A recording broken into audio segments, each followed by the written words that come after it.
What's up everyone, this is Power of the Dollar. Thank you so much for tuning in once again. I have a great video for you guys today in this series that's called Middle Class Millionaire Math, and we're moving on down the series. And today we're going to talk about the average person blueprint. But before we get into it, I just want to make something clear. There's nothing wrong with being average. You're looking at it.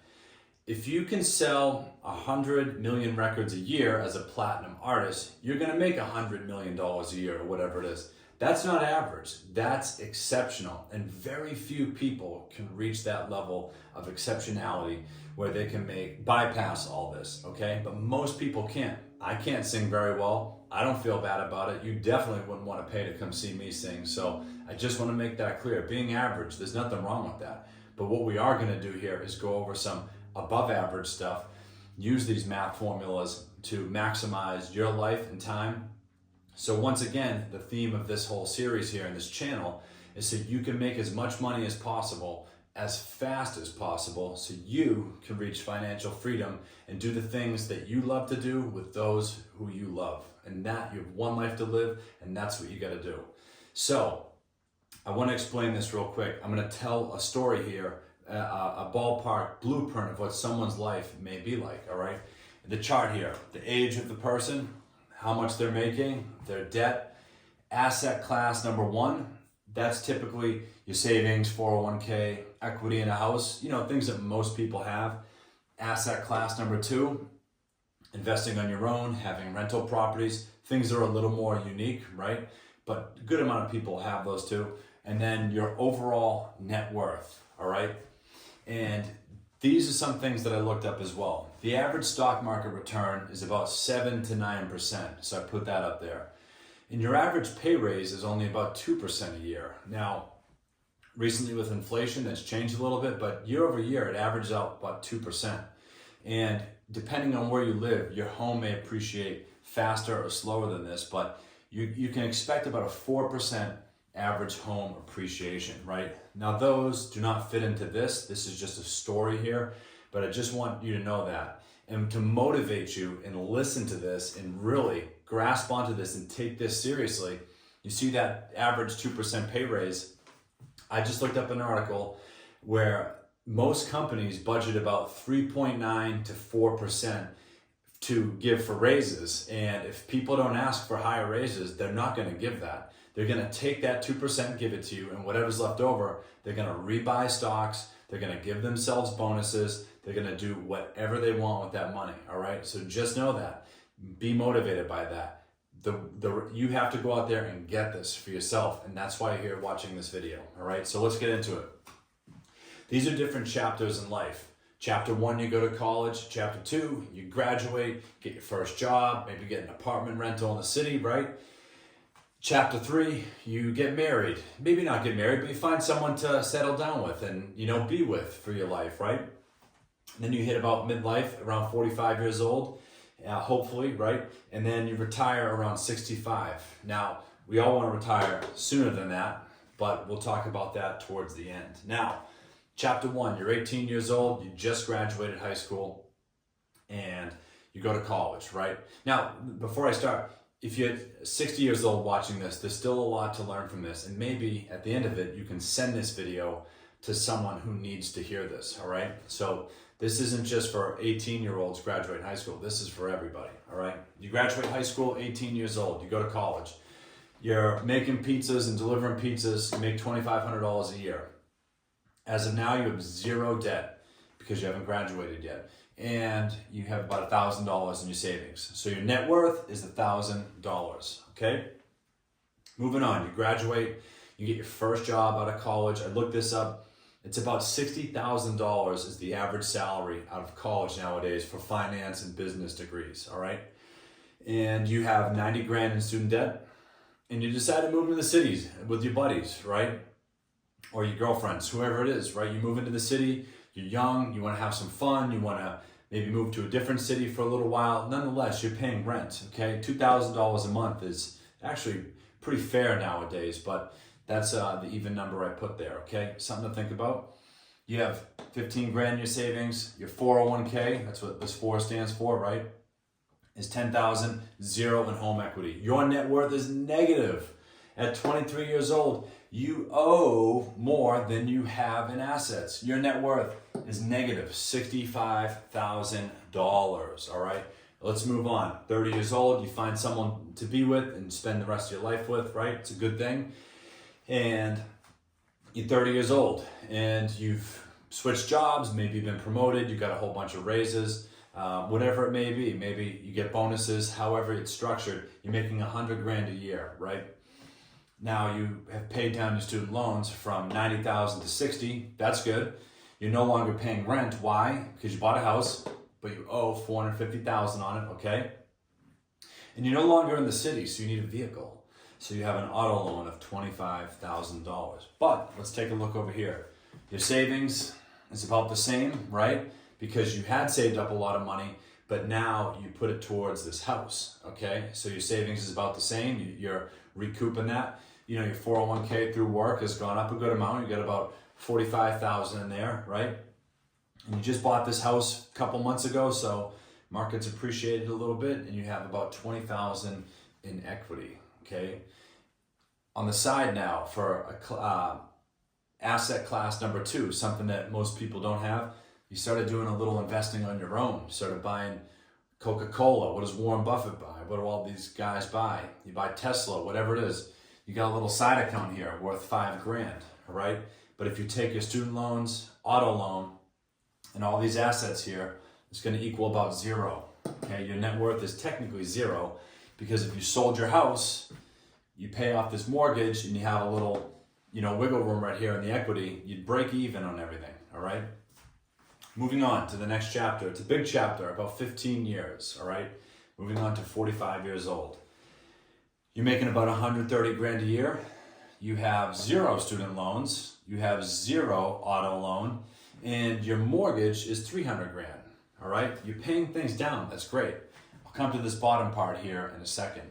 Moving on to your assets, you have $35,000 in savings, $200,000 in your 401k, and you got $100,000 in equity. Now, it was $200,000 in equity, but you took $100,000 from a HELOC, a home equity line of credit, and you bought yourself a rental property, okay? Now you also have a little bit extra money in this non-qualified IRA, little investing on the side. Let's add this all up. It's going to take you to a net worth of $355,000. What's changed? You borrowed against your house and you're able to buy a rental property. Now the people inside that rental are paying you money. You're on the other side of this right here. Remember, you were paying rent back here stupidly, and now someone's paying you rent.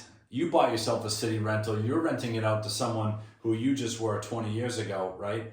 And they're paying down your mortgage on your rental property. And you're taking that little bit of cash every month and you're putting it towards this home equity line of credit. See, things are really starting to grow exponentially. Let's fast forward to the retirement years, 65. Salary is $175,000. You have 0 debt. You have massive assets. $200,000 in the savings, 401k is worth $1 million. Your equity in your house is $1 million, and you have $50,000 invested on your own. And you have your first rental that's worth about $200,000 if you had to sell it. And your second one now, your second rental is worth about $100,000 if you had to sell it. Now you get 2 cash flowing properties with 0 debt over here. And the debt over here, the interest you're going to pay in taxes on these rentals here is tax deductible. So you're not going to be paying a lot of taxes on that rent. Remember that from before? Now your net worth is going to be about $2.5 million. Now, the question that a lot of people are going to have is, what can I do to make this happen sooner? Okay, now, like I've said before, a big theme of this channel is to enjoy your life and to do the things you want with those you love. That doesn't, if you want to make more money, you might have to do things you don't want to do. I've worked in construction. I've done a whole bunch of things for money that were not that glorious and were not that fun, but it paid the bills and I made a little extra money on the side.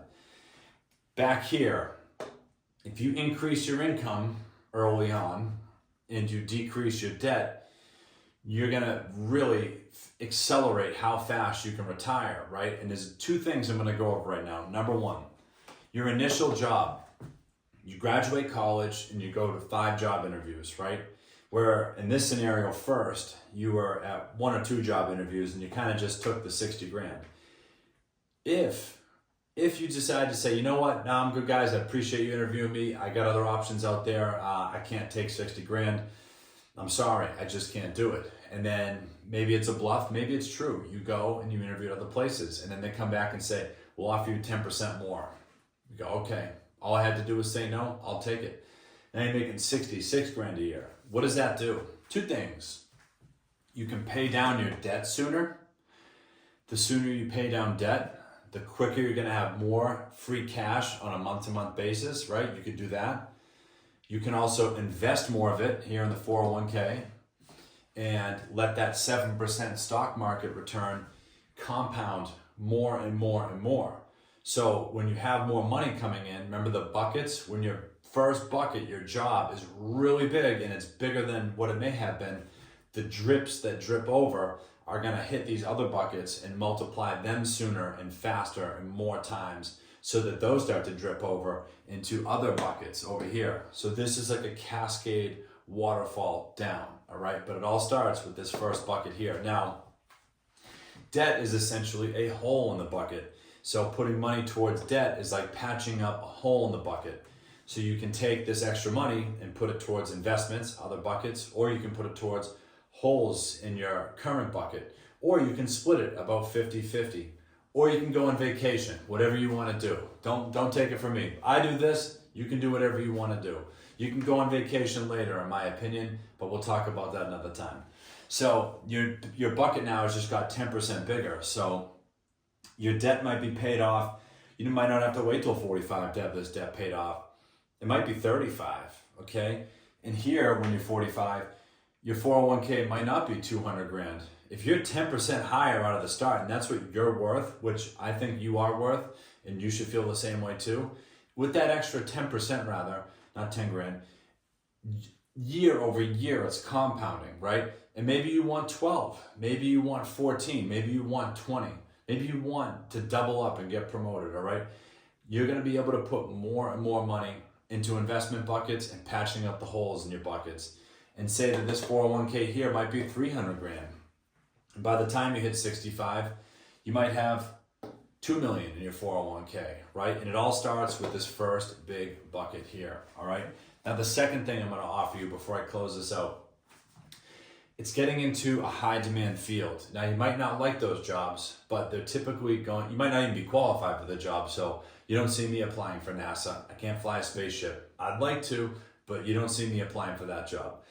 If you're qualified or you can get the training, you know what it takes to be able to develop the skills to get a certain job that's in high demand, you'll get paid a lot more for that, all right?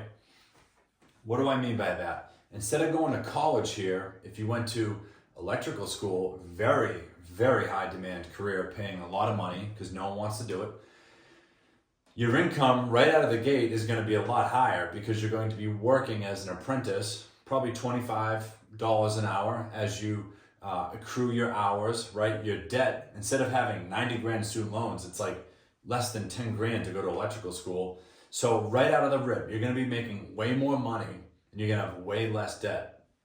By the time you get to 23, your salary is not gonna be 60 grand, it'll be about 100 grand, maybe more if you start doing some work on the side on your own. By 30, instead of making 100 grand, you can be making 250,000. You own your own van, you own your own company, and now you have an apprentice who's helping you on jobs and you're helping him out get his license, okay? And by 45 years old, you could have 3 vans. All you do is go out and give estimates. You pay 3 master electricians and 3 electrical apprentices to go out and do all this work. And instead of making 130 grand, maybe you're making $1.3 million a year. Paying them salaries and stuff, and whatever's left over is yours. Some things to think about, all right? So let's review this real quick. These are just chapters in your life. The sooner you start putting money into a 401k, the more it's going to compound. The quicker you pay down debt, the sooner you're gonna have more money monthly, okay? And there's really something to be said about paying down debt. It just lowers the blood pressure a little bit. You don't have these overhead costs month after month slogging away. And the sooner you take care of all these things, the sooner you can retire, and the sooner you have to stop answering to a boss who says you can only get 2 weeks off every year. And the sooner you get to spend your life, this one life we all have, with those you love, doing the things you love, all right? So that's it. I'll see if, please like and subscribe. I never ask that in these videos, but if you're still here watching this, if you're getting value out of it, please hit that like button. Share this with someone who needs to hear this, and leave a comment below. I'll see you for the next video. Thank you.